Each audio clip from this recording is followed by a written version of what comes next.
NCP AB party সহ কয়েকটি দলের সমন্বয়ে এক সপ্তাহের মধ্যে আসছে নতুন জোটের ঘোষণা। সম্ভাব্য নতুন এই জোটের শরিক দলগুলোর শীর্ষ নেতারা বলছেন, কোনো বড় দলের উপর নির্ভর করে রাজনীতি শুরু করতে চান না তারা। তবে বিএনপি ও জামায়াতের সাথে আসন সমঝোতার আলোচনার কথা অস্বীকার করেননি নেতারা। জানিয়েছেন, নির্বাচনী সমঝোতা হলেও জোটের পরিচয় ৩০০ আসনে ভোটে অংশ নিতে চান তারা।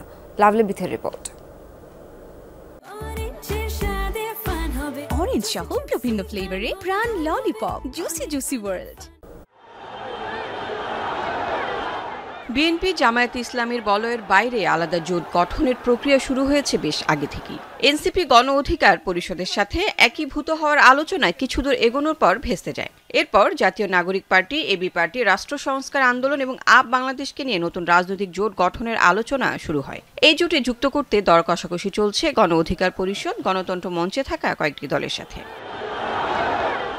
সম্ভাব্য নতুন এই জোটের নাম হতে পারে জুলাই জোট, গণতান্ত্রিক সংস্কার জোট বা তৃতীয় ধারার সমমনা জোট। জুলাই গণ অভ্যুত্থানের আকাঙ্ক্ষা বাস্তবায়ন, ধর্মীয় ফ্যাসিবাদ ও চাঁদাবাজ বিরোধী অবস্থান নতুন জোটের লক্ষ্য। শরিক নেতারা জানান, জোট গঠনের পাশাপাশি বড় দুই দলের সাথে নির্বাচনী সমঝোতায় আলোচনা চালিয়ে যাচ্ছেন তারা। একসাথে ইলেকশন করার একটা প্ল্যান আমাদের আছে, কিন্তু সেখানে সিট প্রাধান্য পাবে না, সেখানে পাবে অঙ্গীকারটা বাস্তবায়নের বিষয়টাকে আমরা প্রাধান্য দেব। পুরানো দলগুলোর মধ্যে যদি কোনো সম্ভাবনাময় প্রার্থী থাকে যে হয়তো ভালো, আমরা হয়তো মনে করছি যে উনি আমাদের জুলাই অভ্যুত্থানে ভূমিকা রেখেছেন, এরকম কাউকে আমরা সমর্থন দিতে পারি। প্রত্যেকটা দলের প্রবণতা এবং মতাদর্শিক অবস্থান জানি, এই ডিফারেন্সটাও আমরা কাটিয়ে উঠে একসাথেই যাবে। জোট হলে এই জোট যা কিছু করবে একসাথেই মানে সামনের দিনগুলোতে একসাথেই মুভ করবে। মানে আমাদের নীতি এবং আমাদের রাজনীতির সাথে একটা বৃহত্তর যদি কমিটমেন্ট কারোর সাথে না হয়, তাহলে তার সাথে যেমন সামনের সংসদ যারা সরকার গঠন করবে, যেহেতু এই জোট যদি যাকে সমর্থন দেবে তারা বা যাদের সাথে যাবে তাদের সরকার গঠন করার সম্ভাবনা অনেক বেড়ে যাবে।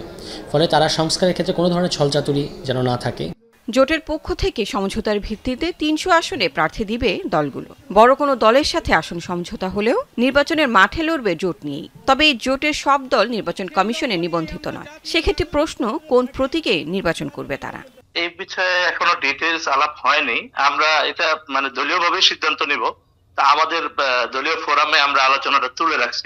আপাতত চিন্তা যে স্বতন্ত্র একটা জায়গা তৈরি করা। গণভোট হবে, কিন্তু পরবর্তী সরকার যেন সংসদে দোহাই দিয়ে এইগুলোকে বাতিল করতে না পারে, সেই জন্য একটা অ্যালার্ট থাকা। এবং এইটা যদি আলোচনাটা ফলপ্রসূ হয় তাহলে এটা নির্বাচন কেন্দ্রিক জোট সমঝোতা এরকম কিছু হতে পারে। যে যার প্রতীক নিয়ে নির্বাচন করবে, বাকিরা সেখানে সাপোর্ট দেবে। আবার এমনও হতে পারে যে নির্বাচনের আগে মার্জ হয়ে একটা প্রতীকে সবাই নির্বাচন করতে পারে। এটা নির্বাচনী আইন, আমাদের দলীয় নেতাকর্মীদের বিভিন্ন দলের নীতি চিন্তার উপর নির্ভর করে এটা আমরা সিদ্ধান্ত নেব। নেতারা বলেন, নতুন করে ফ্যাসিবাদ যেন আবারও মাথাচাড়া দিয়ে উঠতে না পারে, এজন্য চাপ সৃষ্টিকারী গোষ্ঠী হিসেবে ভূমিকা রাখবে এই জোট। সংসদ এবং রাজপথ দুটাকে মিলিয়েই আমরা এই দাবিটা আদায় করার চেষ্টা করব। লাভলি বিথি, যমুনা নিউজ, ঢাকা।